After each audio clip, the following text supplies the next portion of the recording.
Hello to all our lovely viewers. I, Hiteshi.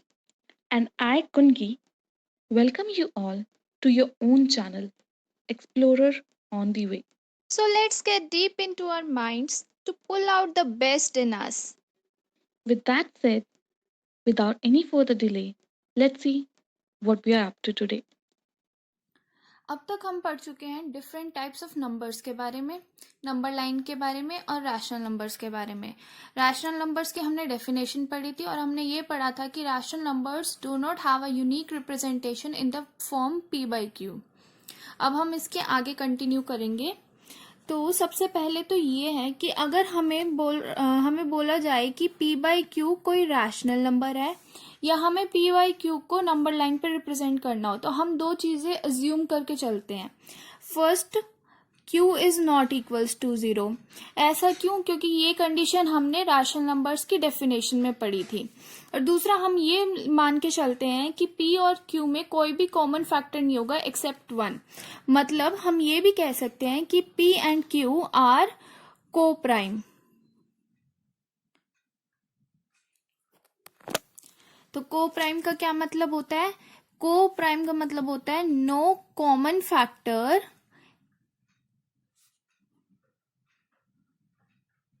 Accept 1।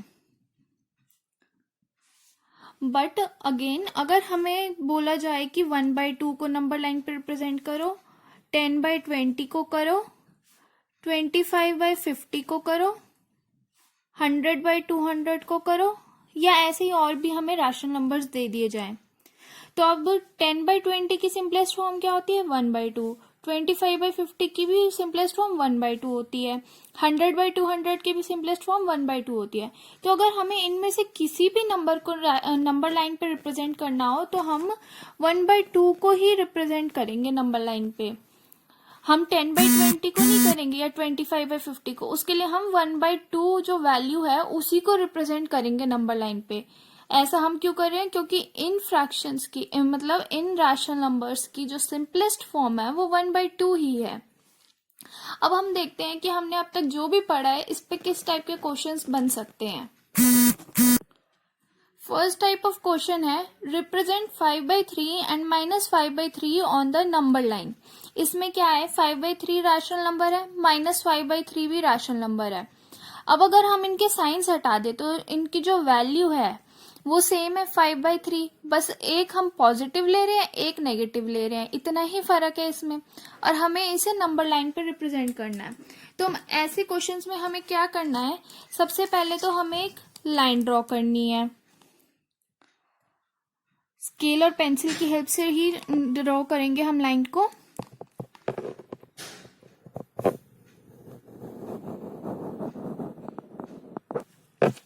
और line की दोनों side पे हमें एरोज लगाने मस्ट हैं। क्यों? क्योंकि ये एरोज रिप्रेजेंट करते हैं कि ये लाइन दोनों साइड जहां तक हम चाहें वहां तक एक्सटेंड हो सकती है। अब हम इस लाइन का मिड पॉइंट निकाल लेंगे और उसे ओ मार्क कर देंगे, मतलब 0। अब हम इस नंबर लाइन पे 5 रिप्रेजेंट करेंगे और -5 रिप्रेजेंट करेंगे। सपोज ये पॉइंट मेरा 5 रिप्रेजेंट कर रहा है, 5, और ये वाला पॉइंट -5 रिप्रेजेंट कर रहा है। इसे मैं नाम दे देती हूँ P और Q। अब डिनोमिनेटर में हमें 3 गिवन है, 5/3 और -5/3 है ना, तो डिनोमिनेटर में 3 है। तो पहले हम 5/3 को देखते हैं। अब 0 और 5 मतलब O और P, जो OP हमारी लाइन सेगमेंट है, इसे हम 3 इक्वल पार्ट्स में डिवाइड कर देंगे। और ऐसा हम इसलिए कर रहे हैं क्योंकि डिनोमिनेटर में हमारे पास 3 है। तो ये फर्स्ट पार्ट, ये सेकेंड पार्ट,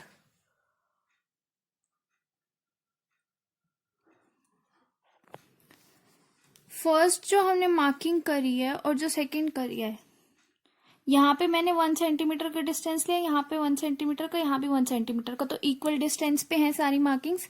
फर्स्ट मार्किंग को मैं ए से डिनोट कर रही हूँ और सेकेंड को मैं बी से कर रही हूँ। ठीक है।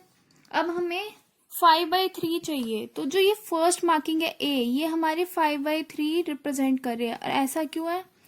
क्योंकि 5 हमारा ये पी पॉइंट है और हमें उसका 1/3 पार्ट चाहिए, तो वो ये वाला हो गया ना, क्योंकि ये हमने 3 इक्वल पार्ट्स में डिवाइड करा है ओपी को, तो ये हमारा 5/3 हो गया। सिमिलरली हम नेगेटिव साइड पे भी 3 इक्वल पार्ट्स में डिवाइड कर देंगे ओ क्यू को, तो ये मेरी फर्स्ट मार्किंग, ये सेकंड मार्किंग। अब मैं इनको नाम दे देती हूँ सी और डी। तो यहाँ पे भी ओ क्यू -5 है ना क्यू पॉइंट। अब हमें इसका 1/3 पार्ट चाहिए, क्योंकि हमें -5/3 चाहिए और ओ क्यू को हमने 3 इक्वल पार्ट्स में डिवाइड करा है। तो फिर ऐसे ही फर्स्ट जो मार्किंग है, मतलब जो सी पॉइंट है, ये हमारा -5/3 रिप्रेजेंट कर देगा। ठीक है, ऐसे ही और क्वेश्चंस भी आ सकते हैं उसमें। जैसे मान लो आपको दे दिया 8/5 और -8/5 रिप्रेजेंट करना है नंबर लाइन पे, या फिर 4/6 और -4/6 को करना है, तो वो सब सेम वे में ही होंगे। अब इसमें नेक्स्ट टाइप ऑफ क्वेश्चन बनते हैं कि आपको कोई भी 2 नंबर दे दिए जाएंगे और आपसे कहा जाएगा कि उनके बीच में रैशनल नंबर्स फाइंड आउट करो। बट उससे पहले हम कुछ इंपॉर्टेंट रिजल्ट्स देखते हैं, और हमने अभी पढ़ा था को प्राइम नंबर्स के बारे में। तो को प्राइम से हमें एक और टाइप ऑफ नंबर से याद आते हैं, वो है प्राइम नंबर्स। प्राइम नंबर्स होते क्या है, तो पहले हम ये देखते हैं, उसके बाद हम आगे के और क्वेश्चंस करेंगे। तो क्या आप में से किसी को पता है कि प्राइम नंबर्स क्या होते हैं? आई नो बहुत से लोगों को पता होगा, क्योंकि हम ये बहुत पहले से पढ़ते आ रहे हैं, बट मैं फिर भी एक बार दोबारा आपको बताऊंगी। प्राइम नंबर्स क्या होते हैं? कोई भी ऐसा नंबर जो 1 से डिवाइड हो सके और खुद से डिवाइड हो सके, और इन दोनों नंबर्स के अलावा किसी और नंबर से डिवाइड ना हो सके, उसे हम बोलते हैं प्राइम नंबर। मतलब अगर हमें डेफिनेशन लिखनी हो तो हम क्या लिख सकते हैं? A number which is divisible, a number which is divisible only by 1 and the number itself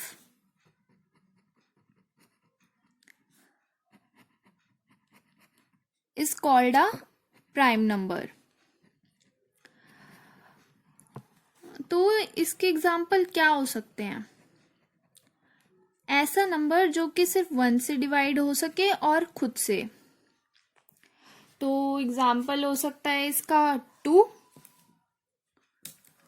है ना, 2 हो सकता है ना। अगर हम बोले लें 2 कंसीडर करें, तो 2 1 से डिविजिबल होता है। 1 से तो सारे नंबर्स डिविजिबल होते हैं, और 1 के अलावा 2 किससे डिविजिबल होता है? 2 से होता है, मतलब खुद से होता है।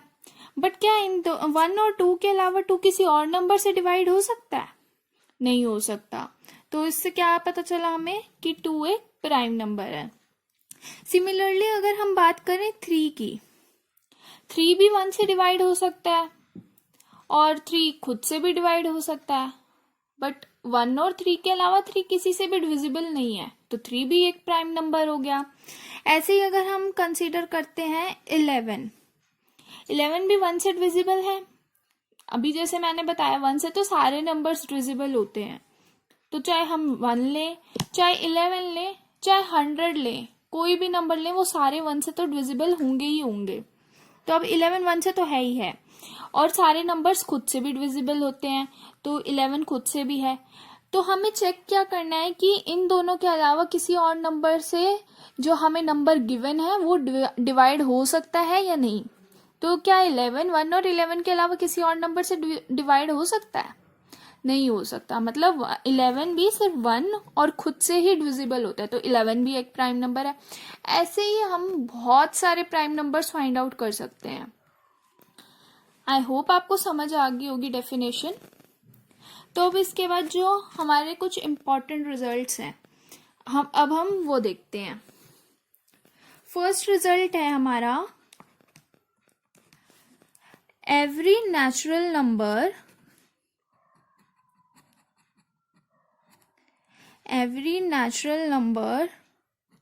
is a whole number. होता है ना, नेचुरल नंबर्स कौन से होते हैं, 1 2 3 अप टू सो ऑन, तो सारे होल नंबर्स तो हुए, क्योंकि होल नंबर्स कौन से होते हैं, 0 1 2 3 अप टू सो ऑन ना, तो सारे नेचुरल नंबर्स का सेट तो आ रहा है ना होल नंबर्स के सेट में, मतलब सारे नेचुरल नंबर्स होल नंबर्स तो हैं. But converse is not true. इसका क्या मतलब है, इसका मतलब है कि every natural number is a whole number. हर नेचुरल नंबर होल नंबर तो होगा, but converse is not true. But इसका कन्वर्स ट्रू नहीं है, मतलब कि every whole number is not a natural number. अब ऐसा क्यों है, अगर हम 1 की बात करें, 1 होल नंबर है और वो नेचुरल नंबर भी है. सिमिलरली अगर अब हम बात करें 15 की, 15 होल नंबर है और नेचुरल नंबर भी है, तो हम ये क्यों नहीं कह सकते कि every whole number is a natural number, क्योंकि होल नंबर्स के कलेक्शन में एक नंबर होता है 0, बट वो नेचुरल नंबर तो नहीं होता. तो हमें एक एक्सेप्शन मिल गया ना, जो कि होल नंबर तो है बट नेचुरल नंबर नहीं है, इसलिए कन्वर्स ट्रू नहीं है. सेकेंड रिजल्ट हमें कहता है कि every integer is a rational number. Every integer is a rational number. क्या ये ट्रू है? हाँ, ये ट्रू है. हम ये पहले भी पढ़ चुके हैं, क्योंकि अब अगर हम एग्जाम्पल ले लें -5 एक इंटीजर है, बट क्या वो रैशनल नंबर है? बिल्कुल है, क्योंकि -5 को हम लिख सकते हैं -5/1, तो वो p/q की फॉर्म का नंबर बन गया ना. और रैशनल नंबर के लिए जो जो कंडीशंस हमें चाहिए होती है वो सारी सेटिस्फाई हो रही हैं. अब -5/1 में p की वैल्यू है -5 और q की वैल्यू है 1. दोनों इंटीजर्स हैं और q 1 है, तो 1 तो 0 के इक्वल नहीं होता, मतलब q 0 के इक्वल भी नहीं है, तो वो एक रैशनल नंबर बन गया. ऐसे ही हम कोई भी इंटीजर ले ले तो वो रैशनल नंबर होता है, तो हम कह सकते हैं कि every integer is a rational number. But again इसका कन्वर्स भी ट्रू नहीं होता. But converse is not true.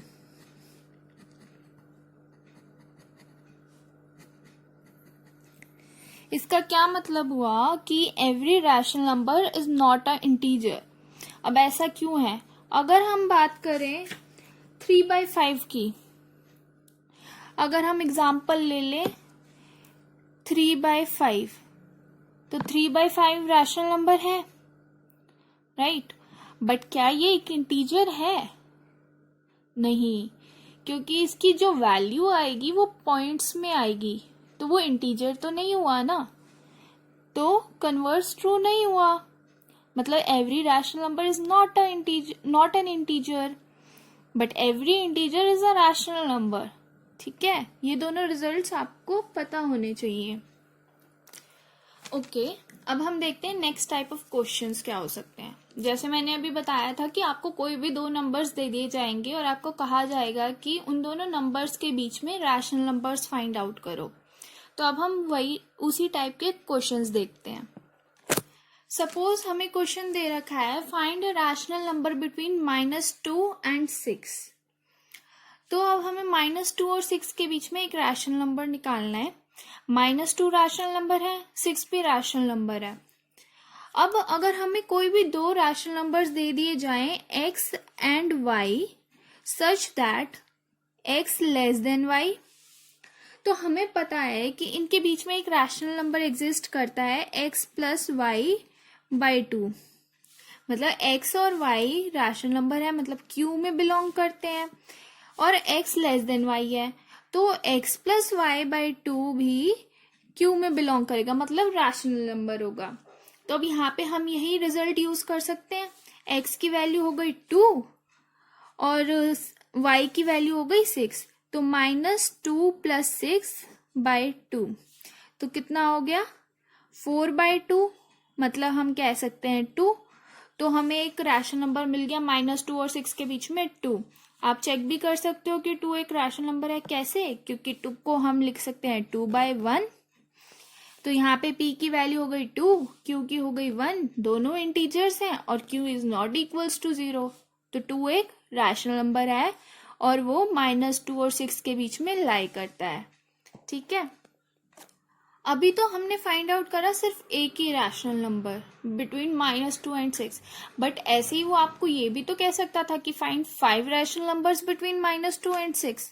तो उसके लिए क्या करते? पहला तो ऐसे ही हमने निकाल लिया, 2 आ गया हमारे पास। तो हमें 3 रैशनल नंबर्स मिल गए। कौन कौन से? -2, 2 और 6। ऐसे ही होता है, 2 -2 और 6 के बीच में लाई करता है। बट हमें निकालने किसके बीच में थे? -2 और 6 के बीच में ना। 5 रैशनल नंबर्स निकालने हैं सपोज। अभी हमने 1 तो निकाल लिया, बट हमें 4 और भी तो फाइंड आउट करने हैं ना। तो हम क्या करेंगे? हम -2 और 2 के बीच में निकालते हैं। जैसे अभी हमने करा था x + y/2 वाले मेथड से, वैसे ही करेंगे। तो यहाँ पे x की वैल्यू हो गई -2, y की हो गई 2, तो -2 + 2/2। तो ये आ गया 0/2, मतलब 0 आ गया। तो दूसरा रैशनल नंबर हमें कौन सा मिल गया? 0। एक हमें मिल गया 2, एक हमें मिल गया 0। अब हम निकालते हैं 2 और 6 के बीच में। तो 2 + 6/2, ये हो गया 8/2। तो यहाँ से हमें एक और रैशनल नंबर मिल गया 4। अब हमें टोटल 3 रैशनल नंबर्स मिल गए, हमें 2 और चाहिए। तो हम निकाल लेते हैं। हम 0 और 6 के बीच में भी निकाल सकते थे, हम 4 और -2 के बीच में भी निकाल सकते थे, हम 2 और 0 के बीच में भी निकाल सकते हैं, 0 और 4 के बीच में भी निकाल सकते हैं। तो जैसे आप चाहे वैसे निकाल सकते हैं। अब मैं निकाल रही हूँ 2 और 0 के बीच में। तो 2 + 0/2 हमें मिल गया 2/2, मतलब कि 1। एक और रैशनल नंबर मिल गया हमें। अब हमें सिर्फ एक और रैशनल नंबर चाहिए, तो वो मैं निकाल लेती हूँ 0 और 1 के बीच में। तो 0 + 1/2 इज इक्वल्स टू 1/2। 1/2 भी एक रैशनल नंबर है। तो अब हमें 5 रैशनल नंबर्स मिल गए -2 और 6 के बीच में। कौन कौन से हो गए? 2, 0, 4, 1 और 1/2। तो therefore 5 rational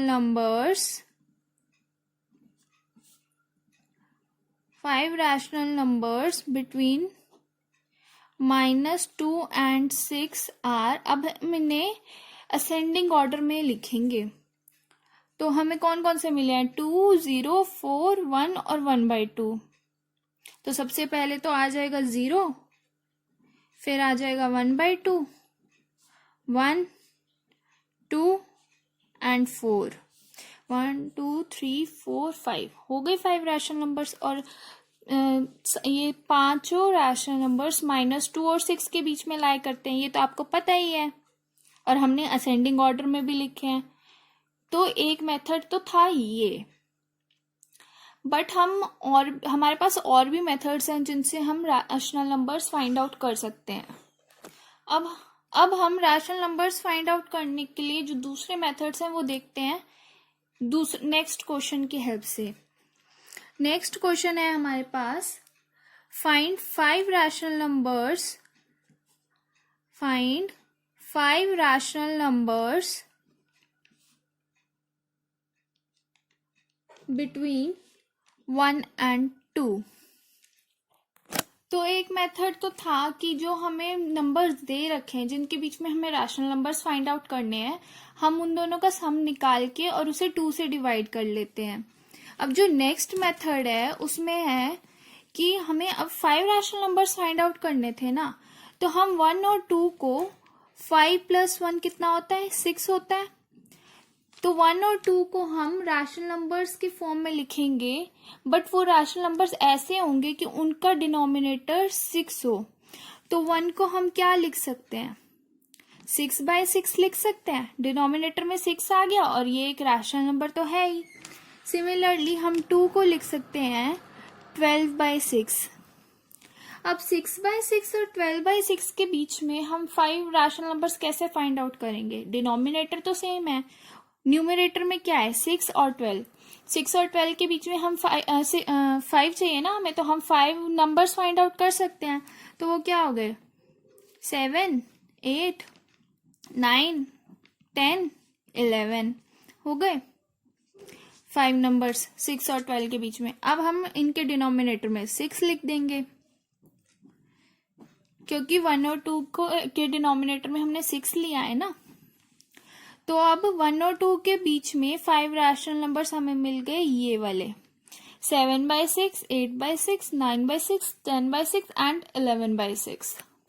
बट अब यहाँ पे एक चीज नोटिस करो कि 8/6, 9/6 और 10/6 सिंपलेस्ट फॉर्म में नहीं है। 8/6 की सिंपलेस्ट फॉर्म होगी 4/3, 9/6 की होगी 3/2 और 10/6 की होगी 5/3। तो जब हम लास्ट में आंसर लिखेंगे ना अपना फाइनल, तो वहां पे हम वही लिखेंगे 7/6, 4/3, 3/2, 5/3 और 11/6। ठीक है। अब जो थर्ड मेथड है रैशनल नंबर्स फाइंड आउट करने का, उसमें हम क्या करते हैं कि हमें 1 और 2 के बीच में निकालने थे ना 5 रैशनल नंबर्स, तो हम 1 को भी 10 से मल्टीप्लाई और डिवाइड कर देंगे और 2 को भी 10 से मल्टीप्लाई और डिवाइड कर देंगे। तो हमारे पास क्या आ गया? 10/10 और 20/10 आ गया। तो अब हमें 10/10 और 20/10 के बीच में 5 रैशनल नंबर्स निकालने हैं। जैसे अभी हमने सेकंड मेथड में करा वैसे ही हम करेंगे। डिनोमिनेटर तो सेम है 10, बट न्यूमरेटर्स में क्या है? 10 और 20। और 10 और 20 के बीच में हम 5 रैशनल नंबर्स तो लिख ही सकते हैं, कोई भी, मतलब 5 नंबर्स लिख सकते हैं ना। वो कुछ भी हो सकता है, 11 हो सकता है, 12, 16, 18 और 19, और इनके डिनोमिनेटर में हम 10 लिख देंगे। तो अब हमें कौन से 5 रैशनल नंबर्स मिल गए? 11/10, 12/10 की सिंपलेस्ट फॉर्म लिखेंगे हम, तो हमें कौन से मिल जाएंगे? 11/10, 6/5, 8/5, 9/5 और 19/10। तो हमें ये 5 रैशनल नंबर्स मिल गए बिटवीन 1 एंड 2। आई होप आप सबको ये तीनों मेथड्स क्लियर हो गए होंगे। तो आज के लिए बस इतना ही। Thank you so much for watching this video. अगर आपको हमारी ये वीडियो पसंद आई हो तो प्लीज़ लाइक करें, शेयर करें और हमारे चैनल को भी सब्सक्राइब करना ना भूलें, ताकि हम ऐसे ही आपके लिए नई नई वीडियोस लाते रहें। एंड प्लीज़ कमेंट्स में हमें अपना फीडबैक ज़रूर दें। सी यू नेक्स्ट टाइम।